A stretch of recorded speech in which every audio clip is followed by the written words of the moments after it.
ಅದು ಯಾವ್ದೋ ಒಂಟಿ ಹಕ್ಕಿ ಸದ್ದನ್ನ ಕೇಳುತ್ತಾ ಮಲ್ಕೊಂಡಿದ್ದೆ ಮಧ್ಯಾಹ್ನ.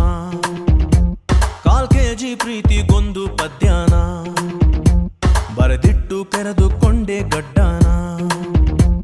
ಕಾಳಿದಾಸ ಕಾವ್ಯ ನಮ್ಮಪ್ಪನ್ನ ಕೇಳ್ರಿ, ಖಾಲಿ ಹಾಳೆಗಿಂತ ಒಳ್ಳೆ ಕಾವ್ಯ ಇಲ್ರಿ.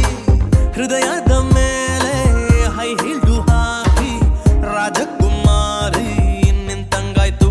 ಇಂಥ ಟೈಮಲ್ಲಿ ಹಾಡು ಬೇಕಿತ್ತ, ಯಾವನಿಗೆ ಗೊತ್ತು ಯಾವನಿಗೆ ಗೊತ್ತು. ದೇವದಾಸನು ಎಣ್ಣೆ ಬಿಟ್ಟಿದ್ನ, ಯಾವನಿಗೆ ಗೊತ್ತು ಯಾವನಿಗೆ